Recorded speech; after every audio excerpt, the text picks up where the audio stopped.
This is not the way I expected to spend my June, but you know what? Hanging with your friends is not a bad idea. Hello, everybody, and welcome to the 95th episode of the longest tenured Denver Nuggets spin-off podcast in the world. Welcome to the DNVR Nuggets' Serbian Corner. My name is Miroslav, and please let me remind you to hit the thumbs up if you're watching the show live on YouTube or later on YouTube, and to share the show on your preferred social network. That helps me a lot. And if you want to support the show even more directly, you can become a Patreon supporter at patreon.com/MiroslavCuk. This week of NBA brought us a sweep in the East and a gentleman's sweep in the Western Conference Finals. That is, if you think what Luka is doing to his opponent is gentle. The Nuggets started their break 2 weeks ago, and the only major piece of news last week was the Josh Kroenke, Calvin Booth, Michael Malone end-of-season presser. There were a bunch of interesting quotes to dissect from there. So to help me with it, and also analyze the season of Nuggets' main guys, I called some reinforcements. First, possibly the hardest working, very experienced, and yet still only Jamal Murray, old Denver Nuggets media member from the Mile High Sports. It's Ryan Blackburn. Welcome to the show, Ryan. That is quite the intro. Thank you, Miroslav. There's no way I can claim hardest working because I actually know what my schedule looks like, and oh boy, I take off time like it's nothing. And I have not been focusing on basketball at all over the past 2 weeks, despite the fact that I put out some season and review content. But thank you, my friend. How are you? Very good, very good. And I mean, we all deserved a bit of rest, but I'm not sure rest is the best way to cope with the devastating result the Nuggets have given us right now. But you know what? There's not much to do right now. But good thing about it, season will be soon over, hopefully in 10 days, 2 weeks. God, when does the final start? Like in 3 weeks from now, right? Final starts June 6th, and then if there's a Game 7, it's on June 23rd. They are spreading that thing out. So yeah. I don't know. Is there even basketball going on right now? What's happening? Yeah, there's some basketball in Serbian Super League if you want. I'll tune in. So, yeah, actually, Bruno Caboclo just left Partizan Belgrade without saying goodbye. So it's something is going on. Okay, I like to start the show with a very random and usually weird question. Your name is really short, so do people shorten it to make a nickname for you? Like, does anybody call you Rye? No, not really. I've gone around with a couple of different nicknames. Most of them tie to my last name, Blackburn. Some of them probably not safe for a general public audience, I will say. But Blackburn, Burn was one of my high school nicknames, I guess. Bernie, Blackie came up, which I tried to dispel as fast as possible. But no, it's mostly with my last name.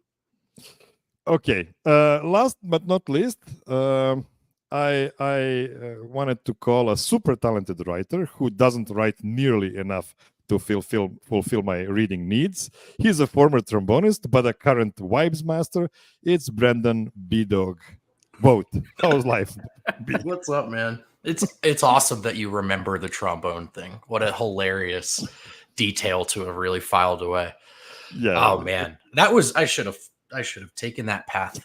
Here I am in an early off season. I could be in a concert hall somewhere, just letting it rip, brother. Brendan's nickname is actually Brandon. It's crazy. Oh God. I was wondering how long it would take you. I'm impressed. I've been on the show for 20 seconds. Wow, crazy. Yeah, so we have a complete package today. We have a Jamal guy. We have a MPJ guy. I'm the Jamal guy. Angry Serbian guy who hates everybody except Jokers. So we have it all. We have the how do you call it? The triplet. How do you call it in poker when you have three of the same? Three of a kind. Three of a kind. Yeah. Pretty much the hardest one to forget, Miroslav. It's just three of a kind, but that's all right. It makes sense. So as I mentioned just now, We'll comment on several things that were said on the Denver Nuggets brass presser this week. But before that, I wanted to take a 10,000 feet view of the main Denver Nuggets guys' seasons before we try to figure out what's next for the still reigning NBA champions. So let's start with Nikola Jokić. He has won his third MVP award, and for the third time, he did not win the championship in the same year. I did some very light research and found out that in 77 NBA seasons so far, only 23 times did the regular season MVP win the championship. Even more stark than that, in 24 seasons in this century, only 4 guys have done it, and the last one was Steph Curry 9 years ago. The NBA media obviously moved a long time ago from the best player on the best team model to the guy who had the biggest production on a team that was also winning a lot, I guess. And in 3 of the last 4 seasons, Joker unfortunately had to drag the team so much that he ended up with these accolades and not with the most important trophy in the league. So let's start with the positives. Ryan, was there something you saw this regular season from Nikola you haven't seen in previous ones? I think one of the things is probably just ownership of the regular season, taking on a larger role more consistently. There weren't very many times where he just foregoed scoring. And we've seen that a lot before with him, where sometimes if things aren't working out that well, if the way that the game is being played is not super to his liking, then he'll just pass. And I thought that he just decided to shoulder the burden a little bit more frequently. He had, I think, the highest usage rate of his career outside of, actually, no, I think it was the highest usage rate of his career, if I'm not mistaken. So it is, I think, an involvement and kind of an evolution of who he has become. And I think he's becoming more NBA coded than he was before, if that makes any sense. It has been a little bit, I think, at odds with what Denver has built and what they really made work during the championship season, but it helped Denver win 57 games during the regular season, so it's hard to really complain that much. Brandon, did you see anything else like new from Joker in this regular season? I wouldn't say new, no. And I don't mean to sound like I necessarily thought there was a huge drop off, but he was so good last year and so complete. It's almost easier to highlight the things he didn't necessarily do as much. That's not to sound like I think he failed the season or something. I mean, he was awesome. He always is. The bar is absurdly high for him. Kind of like I actually think the bar is so high for him. It reminds me of kind of the peak LeBron days where he's held to a different standard, not just than his teammates, but everyone else in the league. But no, I mean, I don't want to jump too far ahead, but it's more of what I didn't see. I thought his mid-ranger and his 3-point shot, he didn't look as comfortable going to them, I thought. Particularly the 3. I mean, the mid-ranger, I don't actually know the numbers, but it just felt like by the end of the run, the jumpers weren't a big part of the arsenal or something he was super confident in. And maybe that was the wrist, whatever. But to me, that was what was missing from Jokić this year. And I don't want to just jump to criticizing him because he was easily the best Nugget. But that's the thing. When you were as good as he was last year, it's pretty hard to, improve on that. I mean, so Ryan, you did some really, really good job analyzing Joker's seasons so far. And you mentioned his long twos this season that not completely abandoned him, but the drop off in those was pretty significant this season, right? Yeah, so I think the number that I pulled was 37% on his shots from in between 16 feet and the 3-point line, so the long two area, and usually during his career is about 47%.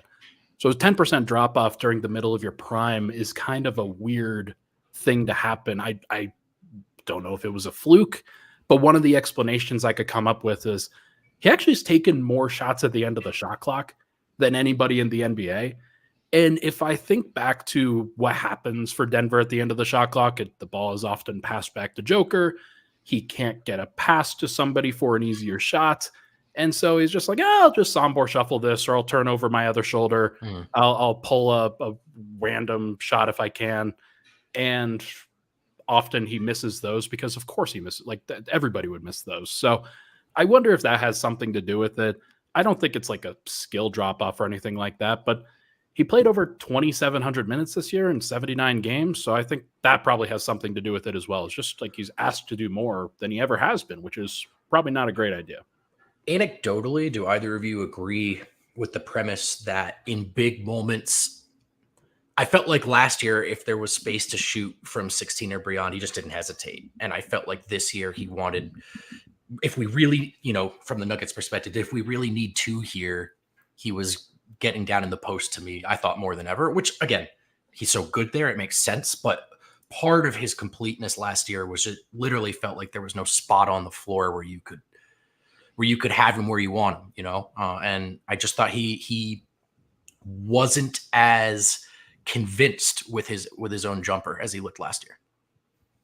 The thing that was interesting to me this season is I didn't feel the same confidence in his last shot going in this season.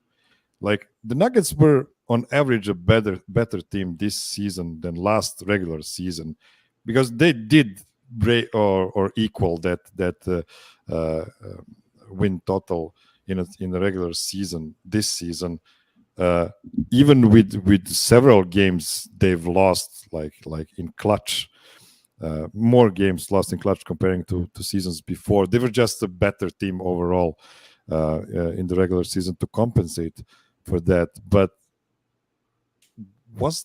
is it just Joker? Is it something else, or is it just me thinking about several situations that come off the top of my head? In terms of the late shot clock stuff, yeah, and clutch and last possessions, things like that. Part of it is I think that Denver's starting group, especially Murray and Porter, Porter tried to take on a little bit more responsibility as a dribbler at times. He tried to gain separation a little bit. Murray, I think, like his usage rate was very high this year, despite the fact that he dealt with a bunch of injuries throughout the year, and like his playmaking actually took a little bit of a leap as well. But oftentimes in those situations, it's about gaining separation. Michael Malone likes to say this a lot. And those two, I think, struggled all year in those particular situations. Hey, let's gain separation. Let's create a good shot. And often what that means is if we don't get a good shot, we're passing it back to Joker.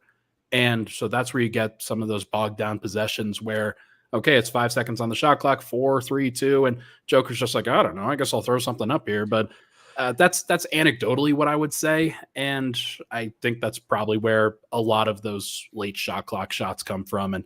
And then you don't get as much of that effectiveness at the end of a game. And, clutch, as far as the clutch failures in the playoffs, particularly, obviously Murray was compromised by the injury and not playing at his highest level, however you want to look at it. I think most people see it as a healthy balance of both. That's going to matter a lot. But I do think one point we've hit on the DNVR show this week that I'm really glad we're talking about is I do think it's time to freshen up the offense a little bit, play with a little more freedom. The two-man game, like there just is something to people having what you want to do on film. And beyond that, I'm just struck by the confidence of all the role players and tertiary stars in the teams that are still playing, and I think Denver over the years, as they worked their way to their first ever title, which they won doing it this way. So again, hardly some sort of cardinal sin here. They just narrowed it down to what they knew was going to work. And to me, I think they almost got too rigid in that, where it's like, if you're playing the Pistons or whatever, I don't even care what the date is. Maybe it's okay if player XYZ just takes a few more jumpers, or you're okay with losing a game or two because it is about building Porter's confidence. Maybe he's not the right guy because I don't know how much he's going to grow as a dribbler, but I think you guys get the point. It just felt too tight and rigid. And I think the most beautiful thing about Jokić ball at its best is the way everyone was really involved and the way It wasn't just watching a high usage guy or two high usage guys and waiting and waiting and waiting for your turn. And I think they got to that, and they worked their way down to that. Again, it won them a title, but I do think now it might be about working their way back out a little bit so that when you get back to the postseason, clutch time or all 4 quarters, really, defense isn't so sure of what they're going to do, and Denver's role players aren't so tight, you know? Oh, I think that's a great point. And I would actually expand upon that and say it's not just the Jokić Murray 2-man game, but it's the starting lineup where that is the formula. And then when the starters are out there, they know what the formula is. It's the Jokić Murray 2-man game, or you get them in the post, or you run an occasional DHO with another guy. But for the most part, it's Joker, Jamal, Joker, Jamal, maybe KCP. And when you run that into the ground over and over and over again, like you said, teams begin to understand what you're going to do. Part of the factor that separated Denver last year was teams knew what they were going to do and they couldn't stop it. Right. And then Minnesota came along, and I think everybody went a collective, oh shit, like we don't know what to do now that they found out a way to stop it. And Denver didn't really have a pivot point, and that was the reason they lost. That's a good point to segue into the postseason. Both of you guys are good at grading. It's what you do. So give me your grade for Joker's postseason run this season. Go ahead, Blackburn, if you want. Okay. I will give it it's either a B- or a C+. And the reason for that is because he's the best player in the world. This is what I expect. I expect him to be able to do this and to be able to rise up in those moments and be able to create in a lot of those situations. And I thought that against the Lakers, he was tremendous. I thought that there were, like, especially that game 1 where he set the tone, he was great. And despite the fact that, I mean, he was kind of getting killed by AD for much of that series, but it didn't really matter. And I think his defense in the Minnesota series overall was pretty good. Like Denver found a way. And it's funny that we're seeing a lot of complaining from other fan bases about Joker's defense. Oh, he can't be the best player in the world because look at he's a cone out there on the defensive end. And Denver actually did not lose that series because of defense. Absolutely. It had nothing to do with Jokić's defense, Absolutely. especially. Yeah. What I will say is that on the offensive end, I think Joker had some failings too. He shot 22% from 3. That was one of the big keys for why they couldn't break the scheme for what Minnesota was doing. Game 7.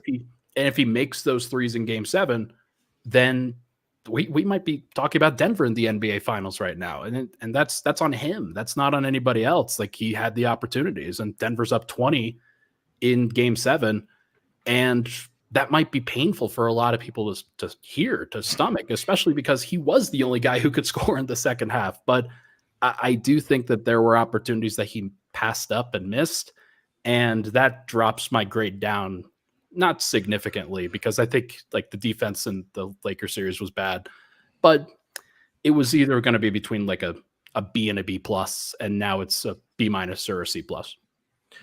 I'm a little higher than Ryan, but I do agree that the way that it ended, he has to get knocked, I think, for Game 6 and 7. He really does. You know, when you're the best player in the world. I guess 6 got away from them so quickly. It's not like he particularly lost it. But again, just 2 chances to be the guy in an elimination game. And we're so used to him delivering every single time.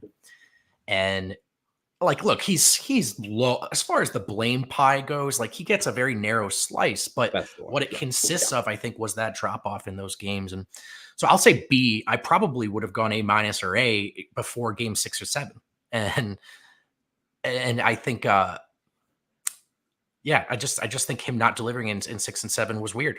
It was weird. And we know it wasn't, there were more factors than just what he didn't do. And it's pretty hard without a competent co-star, you know, but ultimately we expect the world of Jokić because that's what he's given Nuggets fans for. He's given the world 5 years. Absolutely. That's the larger point of this is he is to be held to a higher standard because he's being compared to Michael Jordan and LeBron James and guys like that. That's the point. Yeah, I agree. I have to stay on brand as a Joker guy here on this panel. So I'm going to give him a clean B for this playoff run. Yeah. And game 7, like, I did not hate any of the 3-pointers he took. Like, he was supposed to take those shots. Yeah. Just gotta hit him. Gotta hit It's him. just none of them hit. And you need to hit them. And, you're not Sabonis, so nobody expects you to hit those. Like, Right. come Exactly. on. Yeah. Come on. You're the best player in the world. And If he he has. Sorry, go ahead. I cut you Yeah, off. no. So he was what, 2 of 10 in that last game in game Yeah. 7. Like, if he was 4 of 10, I'm pretty sure they would win that game. Absolutely. Me too, man. There's There no were all way these Minnesota is coming back. that game. Momentum is so real. Like, I don't care what anyone says. I just do not care. You could find a way to prove to me that it's not real, and I would reject your proof. Like, Ryan, we're in the arena, and you can feel games trying to turn, right? Teams trying to turn the tables, the moments that matter most. And I think Porter and Joker had so many threes that, like, it's not even about the math of the margin. It's like, if they had just hit them in those moments, like, I do think it would have altered the way the next 2-3 minutes went, the way the momentum felt, how into it the crowd was. And Jokić also has this propensity for, like, he could be 1 of 7, and then that big shot comes, and you're like, he's going to hit this. I don't know why I think that, but I just know he is. Yeah. And it never happened. It never happened in that. He got the 1, and it felt like, okay, here's it coming. Here's coming, and then he didn't get the rest. So, I don't have lower expectations for Jokić now. I'll hold him to the same standard next year, but I do think he fell a little short of his best in the universe standard. Yeah. They didn't score for 6 minutes in a row. And you hit one of those and it calms everybody down and you realize, okay, we can do this. Totally. And that Totally. I think was when teams can't score, it's the futility of it that I think makes everybody panic. And it reminded everybody of game 2 and of game 6, to be frank, where they just could not score at all. So Totally. I think that's a good point. Let me just say that maybe they could have won that game even with Joker hitting 2 of 10 if those 2 came earlier than, like, 8th and 10th shot. Maybe from him. Like, maybe if those were just a bit earlier than that. Okay, let's take one short break and then we'll talk about the season of Jamal Murray. Don't go anywhere. And we are back. So next up, Jamal Murray. And I have to prefix this by saying this is the most important segment of this show in June of this year. So, Ryan, you're a Jamal guy, so I need you to restore my trust in Jamal after this playoff run. We often speak about Michael Malone's trust in players, and that is obviously the most important thing. But the Nuggets stars should also try to keep the trust of fans as well. After the championship, Jamal entered possibly the most important season of his career contract-wise, since the All-NBA berth would have given him a Supermax extension. And he did come back a better player. His assist numbers were the best of his career, and he matched his career high for points per game. Even his three-point percentage was the best of his career. But these numbers, of course, are nowhere near his playoff peaks of 2020 and 2023. So even in a season where Ja Morant was suspended and then injured, Dame was traded to out east, the games he missed early in the season, coupled with 20.5, 3.9, 6.5 averages, didn't get him even close to even among 5 guys that represented the West backcourt on the All-Star game. What's worse than that, according to Fantasy Labs, his net rating without Nikola Jokić on the court was minus 15.2 in 420 minutes this season. I understand he played most of those minutes without a single starter next to him, and that's bad practice for Michael Malone. But that is not what a max contract player on a contender should be. A season before that, the championship season, he was at minus 9.6. But Joker told us he would suck for 20 games of that season, so we were okay with it. And I know there are levels to how bad Nuggets bench guys have been in the last several seasons, since the Nuggets have pushed all of their chips into the best starting five in the league. So let's start with the regular season. Jamal started it as slow as he always does. Did you see any specific difference comparing to previous ones this time around? Well, in terms of the start, I honestly thought his playmaking was really good. It took a little bit for the scoring to get going, and I thought that was a concerted choice by him, but it may not have been in retrospect. His playmaking in a lot of those games was really good, and the problem that obviously they ran into, I think it was game 8 or so, where he got hurt against the Chicago Bulls, then missed, I think, the next 14, 15 games, I want to say. And that from that point on, I think that was a hamstring injury. Or it was either that or a groin. They all blend together, of course. I think from that moment, it was like he had to climb a mountain physically for the entire season. And every single time that he got to a place where I think he felt pretty comfortable, he suffered another injury. And I don't want to overly blame him for that, because I think that's gone around enough in terms of sometimes players just can't control when they get hurt. Sometimes you can. Sometimes you approach and get into a season in the best shape of your life, and then things go well. But sometimes it doesn't, and sometimes it doesn't work like that. And despite the fact that I thought that he started the year as a really strong playmaker, that didn't carry over to any of the bench minutes at all. You would think that in those opportunities, in those times, that he'd be able to lift up some of those guys and help them play better. I don't think that was a thing. Part of that was because he's playing with Christian Braun, Peyton Watson, Zeke Naji for much of that time.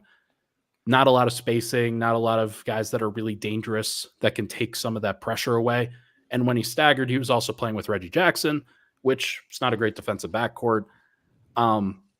Not a great offensive backcourt, if we're being honest. So I think that there were factors that were working against him in some of those non-Jokić minutes, but it's still not an excuse if you want to be an all-star.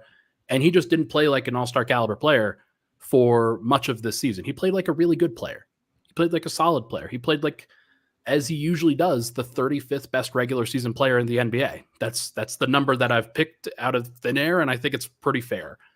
35th best player in the NBA or so. And we're usually okay with it because he performs in the playoffs, and this year he did not. Brendan. Yeah, did you see something specifically in the regular season different? In positives, I thought he shot the ball better, actually. I thought he looked more, and again, not even just the numbers. The same thing we were just saying about Jokic's jumper, but in the other direction. I thought if teams went under, he just shot. If there was a catch and shoot opportunity in the regular season, he just shot. And he was routinely getting high volume threes up and hitting them at a good clip. So I thought that was encouraging, because I have always wanted to see Murray become more of a 3-point threat. He's a better 3-point shooter than his numbers and reputation would suggest so far, right? It feels like there's meat left on the bone for me there, I guess is the best way of saying it. And I liked that he incorporated that into his game. I do think the conditioning is fair. I mean, it's on record now from the coach and the GM Calvin Booth. So I think it's fair to bring it up. I don't think the calf strain is his fault, but I think the question it becomes, when you have built up a bunch of lower body injuries, I should say, are you doing every single thing that you can to stay on the floor, right? Are you doing every single thing that you can? And I think some of the quotes we got on record would seem to suggest there's room for improvement there. And even just anecdotally, too quickly into too many games, too frequently, I think did Jamal just look gassed, So to me, I just think it's fair to say he's got to be in better shape next season. And lastly, I think I really appreciated his answer at the end of the season when I asked him what made trying to repeat so difficult. I thought it was honest, and I think it is what happened, but I also think it's worthy of criticism. Murray said, we lost the hunt, the Hunter hunted thing. And that is the easiest thing to criticize in this podcast position. It is human nature, and there's a reason why a lot of talented teams haven't repeated. But it's also just if you're good, if you want to be who you've set out as a goal to be, one of the best players ever, alongside Jokić, building a dynasty, like it all has to happen, right? So I think there was maybe an attitude drop off this year and a conditioning problem that really, really affected his season. The playoff Jamal thing is great until it isn't, right? Like after last year, we felt like, oh, he's always going to be good in the playoffs. That's an easy thing to say. Until you see him not get it done. And I guess the way I would put it is the onus is back on Murray, right? A year ago, I would have said, dude, there's nothing that could happen where he just won them the title. He kicked ass in the playoffs. You know, this guy's answered all the questions. And now he's left the door back open. He can slam it shut next year. He can come back and be playoff Murray again. And hopefully, how about all-star Murray in all the ways we're talking about? But the way I would frame it is that the onus is back on him now. The onus is back on him to go prove it. And until he does, there will be some questions.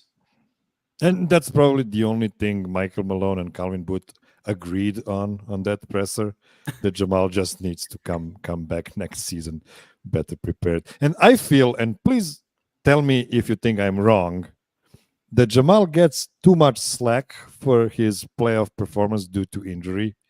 Whenever somebody mentions how bad his shooting splits or turnover percentage was, a bunch of Nuggets fans will add to it on one leg. Two things. He was really, really bad even before the calf injury in that Lakers series. I agree with that. And probably against the weakest backcourt defense in the West. And it was disguised by two game winners that were, again, in my opinion, completely unnecessary if Jamal was just playing well in those games. At least he hit them, though. At least he get credit for them, Miro. He does get credit for hitting them. But he should. But I agree with everything else you're saying. I agree with everything. Now, both his bad play against the Lakers and injured calf against the Wolves stem from the same thing, and him being completely out of shape. Is it fair to sum up his playoff performance, and this is where your grade comes in, by saying he literally didn't show up for the playoffs this season? No, it's not fair. I don't think that is fair. I think he failed. Yeah. I think that it's fair to say that he failed in the moments and that he was not ready for the moment, but he still averaged like 39 minutes a night. He was like, he had a career high usage rate in the playoffs. He did take on a lot of burden. And even when, like, in the game immediately after he strained that calf, he still played like 42 minutes and took 28 shots. And when you do that, you're not running from anything. You're taking ownership in that moment. It's a good point, Ryan. And I think the final thing I'm going to say about the Jamal stuff, because I understand the criticism. I understand why everybody's so upset. This is the first time for him specifically that he's failed in the playoffs since 2018-19, in my opinion. Think about the other playoff runs that he's had. It was just the bubble and it was just the championship run. The other, like, it's been 5 years since he's actually had an opportunity where you could legitimately say, oh yeah, he didn't show up. And that was in game 7 against the Blazers. And that was when he was 21 years old. So I think that people have to put this into context, that he is going to get better, and that he had, like, this was the first time in a long time that we've actually seen him not show up. Because that's what we're talking about here. He failed in the moment. And I think he got a little bit fat and happy on the championship run. And I think that he will be hurt by this, and he will come back a better player for it. So yeah, that's an F from you then, Ryan? Like in the playoffs? Yeah, playoffs, yeah. I mean, I'll give him like a D or a D minus, because he did help them win the Lakers series with a couple of awesome game winners. And then the game 5 performance, I think, was tremendous. It was really, really good.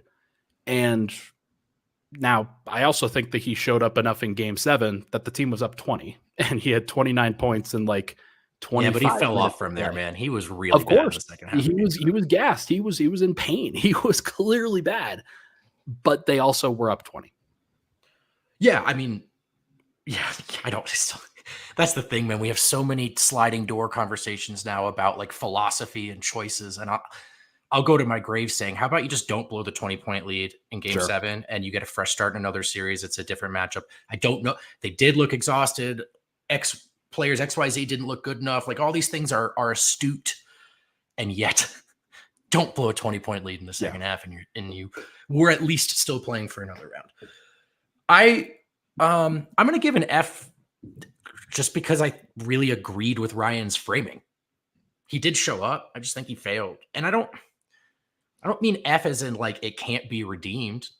He just didn't get it done this year. And I think what you were describing earlier, Ryan, about like, well, if you look at his history, like he has gotten it done more often than not. It was the regular season stuff we were just talking about earlier. What hasn't been there, not being an all-star. Like that's where the floor of the trust, I think, kind of falls out. That's why I think some Nuggets fans are quick to worry, because if he had just whipped ass all year and then wasn't good enough in the playoffs, it's a little easier to be like, hey, he'll be back next time. There's just a little anxiety, right? The doors are left open. Is there anxiety? Like I don't really think that there is. I honestly, I'm anxious about Jamal Murray. I'm very anxious. Yeah, I think he could do it. I think he can alleviate my anxiety easily. You wouldn't have anxiety if you didn't believe in him, like in the possibility of him. Well, because he is so much more important than anyone that's not Jokić. You know, like I'm a huge Porter guy, but I defend him under a different set of circumstances, which is just he's not capable of the things Murray's capable of at the highest level. I think Murray can do all of this stuff. Also, Murray has done it. Last year, he did it. But to me, Ryan, I think the finer point, like maybe forget the finer points of disagreement and the criticism. It's just the framing of like, I think he left the door open for some doubt. And sure. Yeah. And I think part of that goes back to just the whole experience from training camp to finals. Let's not let it be, I'll show up next postseason. Like just show up as many nights as you can and start building that mindset. Now, this is all so easy for me to say. I'm not a competitor. I'm not a hooper. Like I'm not there while Jamal's working out. You know, I can say conditioning. I don't know what it looks like when he works out, right? These are all easy criticisms to make, but they're easy criticisms to make because he left the door open with how this season went. Yeah, I really like how Ryan framed it as a failure and not showing up. So yes, he showed up. I will agree and also give him a 1. Last point for this postseason. Really quick, Miroslav. I'm with you. But like to Ryan's point about showing up too, Murray dismissed all of the injury questions, like publicly. He was very quick to say everyone on this team is hurt. Everyone in the playoffs are hurt. Like he didn't want to blame anything on his injuries, and he did show up. He just didn't get it done. Yeah, that's a fair way to say it. Okay, let's take one more short break, and then we'll talk a bit about your guy, Michael Porter Jr. and Aaron Gordon. All right, my turn, Ryan. Okay, let's now move to Aaron Gordon and Michael Porter. I really like Ryan's show this week when he mentioned that even though those two guys together with Joker create a really frightening frontcourt, the fact that both of these guys are basically best suited to play power forwards in this phase of their careers slightly diminishes their contribution to the team. They both had better net rating numbers playing next to Nikola, but without the other guy. Excellent observation by Ryan. So what positive and negative trends did you see from these two guys during the regular season? You want me to go first? You want to go first? Yeah. Let's start with you again. I think, well, first of all, Porter was available for the entire year, which immediately gives him an advantage over Jamal in that regard, where like Porter was about as consistent and effective within his context of his role as you could possibly ask for. And he improved like at least minorly on the defensive end as a playmaker, as a finisher, as a driver, as a mid-range shooter in a lot of those contexts. And like he even like there were times where the shooting wasn't awesome for the entire bit, but he still finished like 40% from three. Like he's still very capable and versatile on the offensive end. And that really helped. That really helped Denver. You saw their offense especially really drop off, even in moments where the other starters were available, like during the regular season, because they just need that spacing and they need that pull that he gives to the perimeter in a lot of these contexts. So I'm very impressed with him. He's one of those guys that you got to always put it into context what he's been through. This was by far the most games he's ever played, and he played a bunch of minutes as well. This was a very impressive Michael Porter season. Yeah, I think Ryan nailed it. We didn't see a huge jump statistically, I think, in any category per se, but there, I think, watching the second half of the season, I think we'd all agree we saw maybe some growth in how he could contribute within his role. Like it wasn't just one thing. Unfortunately, he could not do those other things in the final 4 games of the postseason. And yeah, sorry to put you in that context where I just praised him for the entire time. Yeah, thanks. No. Listen, I do it enough. I'm happy to talk about how he came up short because I think, like, because of all the framing you just laid out and how good he was in the first round, I think up until like game 3 of round 2, you're looking at an A- season. You know, yeah. But he straight up failed in the subsequent 4 games, and game 7 was just really, really bad. And the most shook he's looked to me in a long time. Again, against Miami, he didn't hit shots. I think he played a lot better than people give him credit for in the finals. I don't think he got shook. I think he just started missing threes. I think he got shook against Minnesota. Minnesota was able to put Anthony Edwards on Jamal Murray. Anthony Edwards is a great on-ball defender. Not as good of an off-ball defender. If that had been his assignment, maybe Porter is a different series. But here's the problem. It wasn't. It was Jaden McDaniels, and he didn't have answers. So Porter, like Murray now, it's the runway is short in terms of the doubt to alleviate this, to prove us wrong, to prove us that, you know, they will show up the next time. Again, both of these guys are members of a starting unit that won the first and only championship in Nuggets history. But we are about looking forward now. So I do expect both of these guys to be on the team next year. Both of them simply have to be better.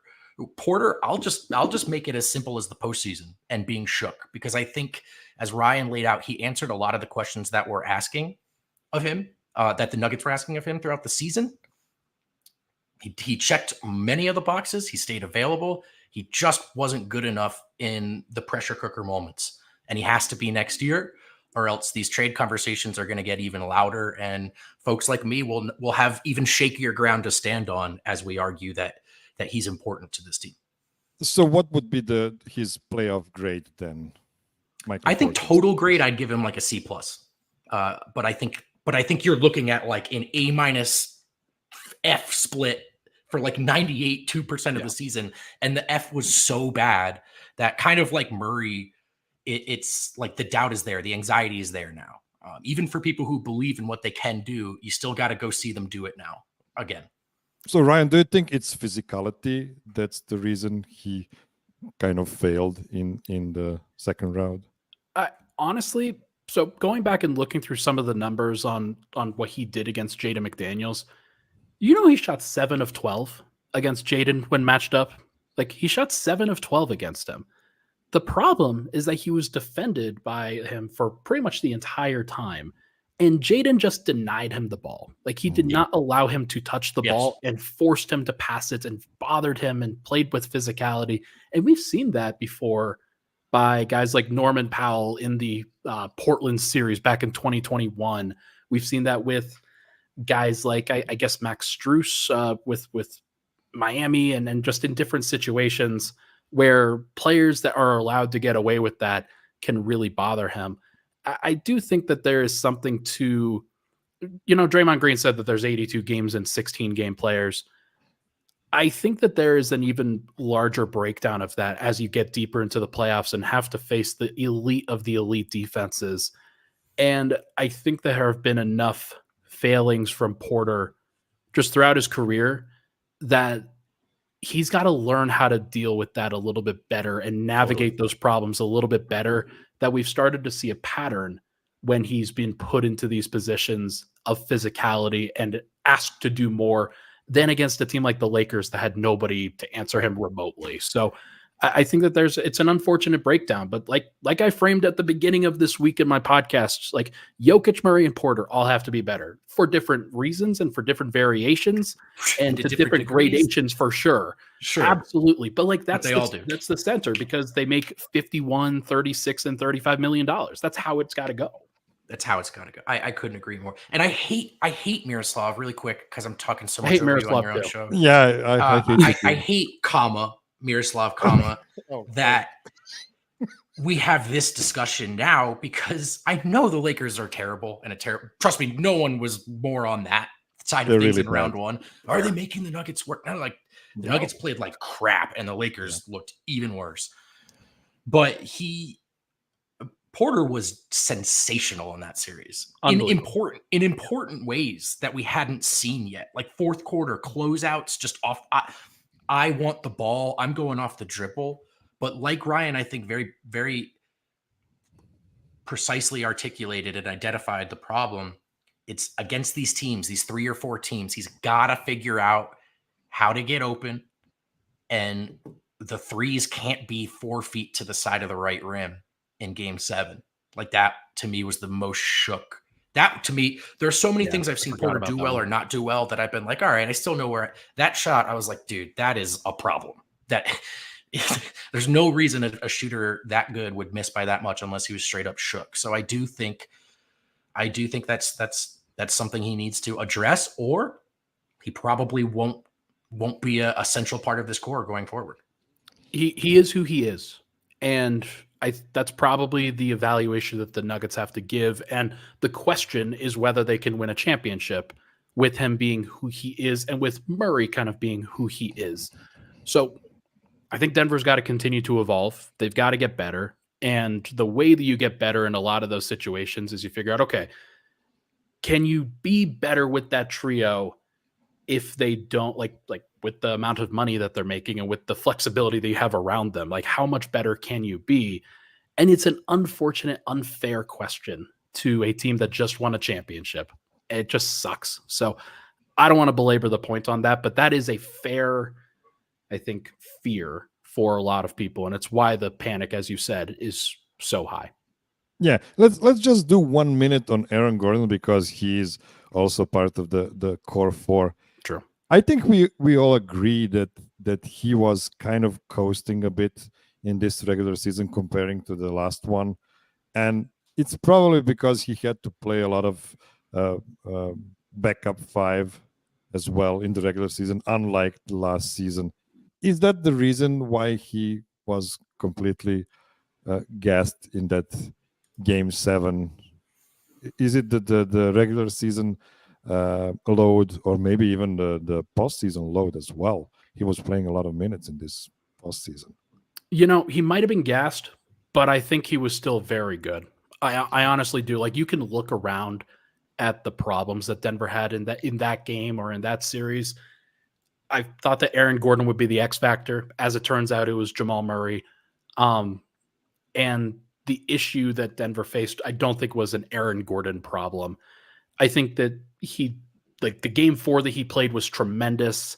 I think that there were enough ways that he defended Minnesota that really bothered them. And he was the only guy, I think, among the entire starting 5 that I think had degrees of success against whatever matchup they were facing. And it's his versatility and his physicality and his willingness to do the job that I think got Denver to the point where, they only allowed 98 points in game 7. And it was really on the other guys to get 99 or however many you needed in order to win the game. So it's tough. It's really tough to evaluate it. I give him a B+ on the entire season. I think during the postseason, his numbers actually got better. So it's hard for me to really discredit him that much. I thought that he played pretty well. It just sucks the way that it ended up. What about you? I do think he and KCP, I think they get some of the blame pie too for round 2. And I do some of those end of moment things moments where you just expect the Nuggets to be tight and you expect those guys to make winning plays. And Gordon, KCP, they weren't boxing guys out, like little things, Yeah. they just kind of, and I think they were tired, but the assignment this year was to go back to back, and every team that's tried to go back to back was tired. So in that sense, they did all fail that assignment. Like, we can talk about the fatigue all we want, but like that was what they had to overcome. And the point is, they didn't. Maybe that was the way Malone played the starters. Maybe they just had to dig a little deeper. It's probably a combination of both. Either way, that's the bottom line. And I thought Gordon too, where if you took the exact same moment in a game and you placed it last year, you'd go, he's getting that rebound, he's boxing out, he's making this play defensively. And I thought he kind of didn't sometimes in the playoffs this year. He's not super high on my list of the blame, but I think just like everyone else, he can look in the mirror. I don't think he ever wants to rewatch Game 7. I'm sure he's going to find a lot of moments where he could go, I wish I hadn't done that, or I wish I had. On the year, I'll say B. It's kind of weird how, at the peak of the Nuggets doing good things this season, it was all about the finale oop, and Aaron Gordon was a big part of the conversation. And then in the end, he kind of feels like a footnote somehow. And maybe that is part of the problem. Like, he shouldn't have been, but it just felt like for all the things to talk about, Aaron Gordon ended up being kind of like in the middle. Does that make sense? Yeah. But it felt like a symptom, not a cause. Like, it was a symptom that they couldn't finish up with a finale oop. So yeah, I agree with that. Yeah, I think Aaron was really good. And yes, definitely the Nuggets did not lose against the Wolves because of the subpar defense. They only allowed 98 points in Game 7, so that wasn't it. Okay, let's take one last short break, and then we'll do a quick segment on the future of the Nuggets. Don't go anywhere. We are back. It is time, as I said, to look into the future a bit. We all noticed how important both Malone's and Boots' comments on Jamal conditioning were. But two of the most interesting comments I heard were that the ownership group is ready to go to the second apron in order to retain KCP next season. They're ready, okay? If they conclude that is the best thing to do. And also Boots' comment that they wouldn't structure the contracts on the team like this if they knew the new CBA would be so restrictive against the super tax teams. What is your read on these comments when we talk about KCP staying next season, and also the front office possibly breaking one of the starters and his big contract into more players going forward? It's a good question. And my general impression from being there was that they would like to have KCP back, but I don't know if it's necessarily a guarantee or anything. And part of the framing of that, obviously, is that if he does decline that player option, he's an unrestricted free agent. He can choose to go where he wants to go. And other teams might decide, you know what, we'd love to have KCP. We'll pay you $22 million, $25 million, whatever the number is, just to get him out of Denver. I don't know whether that's actually what happens. It would be nice if Denver could give him a 2 to 3 year deal that keeps him around. And then you can kind of bridge the gap between where the young guys are and then when he finally ages out. But I think he's necessary, and I think the Nuggets know that. And one of the things that you cannot happen, especially in back-to-back years, is letting valuable players go for nothing. Yeah, can't. You just don't have enough talent to do that. Or there's no room to improve if he walks. Right. It's not like now you have a boatload of money or flexibility. It just doesn't work that way. I think they have to. It's that simple. I think they have to. I don't think, to the second part of the question, I don't think they want to trade anyone. I think their preference is to bring KCP back and for everyone to just be better. If you lose KCP, you might have to start thinking, I don't know, man, maybe you start thinking about a different, longer term plan of attack. Like, so to explain what I mean, if you lose KCP and then you were to trade MPJ, I think you're almost certainly a much worse team on the other side of that in the immediate. But if you lose KCP, do you feel like you can contend? Do you feel like the remaining structure of salaries is tenable, especially with some of the Porter questions? Like, do you have to start thinking about, well, Like maybe this just isn't going to work. That's just a question I have. Not that I think the front office would necessarily blow everything up just because KCP left, but it does. The point is that they're supposed to be the best 5 starters in the league, which they weren't when it mattered most. They don't have a big 3. As sensational as Jamal has been in the playoffs, even as far as second options go, he has still literally not made an all-star team. Like they're structured to be the best 5. And if you lose KCP, you can project Christian Braun in that role defensively long-term. Offensively, immediately, I think you look way different. And that concerns me. What I will say kind of in counter to that is that KCP did average like 10 points per game. I know he didn't really shoot very well either. Yeah, he shot 40% from 3, but Christian Braun shot 38. And it's not like the volume for KCP. I was looking at this when I was kind of going back through the season and review stuff. He was actually average to below average in terms of the volume of threes he was taking. It's a good counter. So I wonder if, and that's like per 100 possessions, whatever. So I think that even if they just replace him with Christian, sure, it might go down 0.5%, but I wonder if they're a little bit more versatile on the defensive end, if there's a little bit more athleticism injected into things, and then it frees up a guy like Julian Strawther to play a more consistent role and develop, and maybe he's the guy that ultimately becomes the starter going forward. But I do agree with you that in the aggregate, like you're losing talent. You're losing a guy that played 40 minutes in Game 7 in the most important game of the season. And that would be, like, if you just replace that with nothing or like what you have internally, then you're definitely hurting your actual team. Yeah, you just have to think about what the other fan bases would think about that. Like they would be all very happy. They'd be thrilled. Thrilled about Nuggets losing a starter in this. And this will be the last mean thing I'm going to say today. So brace yourselves. Is it about Jamal? No. Oh, okay. The big question here is trading a starter in this offseason a very doubtful thing to happen because they're so indispensable, or because their contracts, injury history, and overall performance make it possible only in some 40 cents for $1 trades? I think it's fair. I think one of the things I've tried to articulate is that Jokić and KCP, their values to any team would be pretty obvious. With Murray, with Porter, and with Gordon, I think their values are specifically higher for the Nuggets than they are for other teams. And so you're probably right, Miro. That's one where Denver would not get the same value back for those guys, despite the fact that they can play a role and have played a championship role for Denver. So that's tough. Yeah, that's kind of why I think, when we say, I don't know if the front office would make a trade yet, or people who are like, just run it back.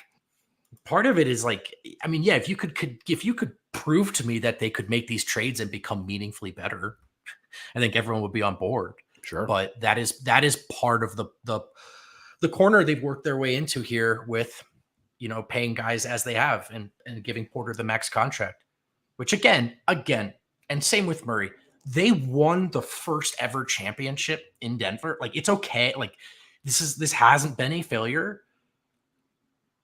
And even the salaries are all defensible now, but that's in hindsight. And like looking forward, I understand that people are anxious. I just don't know if you're going to, like Ryan said, get great value back for either of those guys. If you lose KCP, maybe you do just start thinking about what it takes to reshuffle the deck entirely. But I don't really get the sense that they're keen on trading anyone. And they were very quick to kind of go out of their way to talk about Porter in the press conference. Yeah, both him and Malone. And I don't even think they were necessarily questions, but some of that was unsolicited. So yeah, I get the sense that they want these guys to come back and simply be better. The other thing I'd like to frame to the chat and whoever's listening, if I told you back in 2016 or 2017, when Denver ultimately moved Jokić into the starting 5, December 15th, 2016, we all know it, that Denver would win 2 championships during Jokic's career, and he was the best player for that, I think everybody would be just over the moon. The problem that we've run into is it's the disease of more. And because of how good Jokić has proven to be, and how much the expectations have shifted into him. Like, hey, potential top 10 player of all time. Why not top 5? Why not top 1? I think people are having these unfortunately high expectations for a franchise that has never won anything before. And if you win 2 or 3, then like, man, that is pretty good, but we want the most. We want as much as darn possible. And that, I think, puts some of these conversations into a really painful light where the actual humanity of it has been broken from a team that was like had a lot of like like connectedness and cohesion, and everybody's happy to be here. Now everybody's not happy to be here because we want championships. Yeah, and I do think the biggest, but also the front office, the thing is the front office has to have those new expectations now, because what they have on their hands is like, you know, closer to Larry Bird and Magic Johnson than Joel Embiid. So my point actually, I'm not even trying to be so annoying. My point is simply they have one of those guys, the 7-8 guys. Yeah. And so the question is, what are we doing to make sure it's not just one? And that has to be the expectation the franchise has on itself now. But I am with you from a fan perspective of like 2 years ago, it was we trade our soul to the devil for just one. And now it's a lot of panic at the notion that it might just be one. And so it goes, man, in sports. Like look at Warriors fans, dude. They had as good a run as you could possibly ask for, and they're miserable right now. And that's you always the next season starts, and you want the next one, and that's just the way it's always going to be. Yeah, Miro, can I ask you this? Just really, I'm hijacking. Do you think that Denver can win another championship with Jokić, Murray, and Porter as the first, second, and third highest paid players? I do. So what are we talking about here? I don't think so. It's as you said, like the biggest chess piece right now is KCP. We all agree on if KCP stays, there's no reason for them to shuffle the deck of the starters. But what is the percentage of your confidence that KCP is actually staying? That's a great question. I have no idea, by the way. I have no idea how to read this one.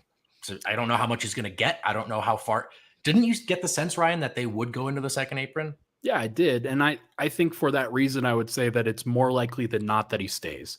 I would say 60 to 65% that he stays, and that Denver will pay up what they need to pay up in order to retain him, because they already saw what happens when they lost Bruce Brown and even Jeff Green to a certain extent, that if you are just willingly giving up veterans and trying to push in young guys, that is going to be really tough to maintain your highest levels. So I think that they will try to retain him. They'll try to get him on a 2 or 3 year deal and pay what they need to pay in order to keep him happy.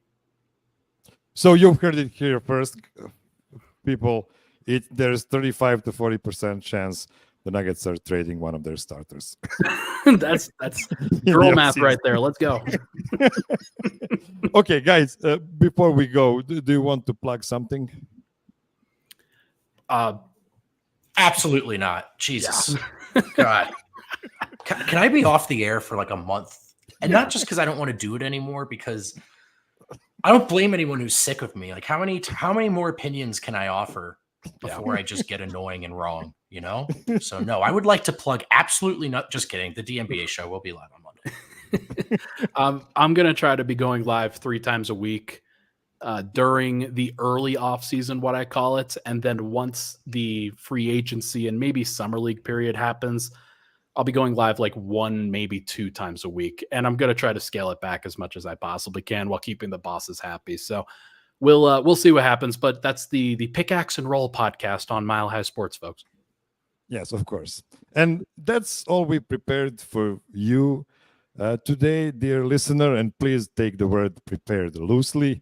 If you want to support the show, please consider becoming a Patreon supporter at patreon.com/MiroslavCUK. I have to give a shout out to my Sicko tier supporters, Peter Plummer, Daniel Lynch, and Pavle Mihailovic. Everybody stay well, be safe, be kind to each other, and also don't forget to call your mom.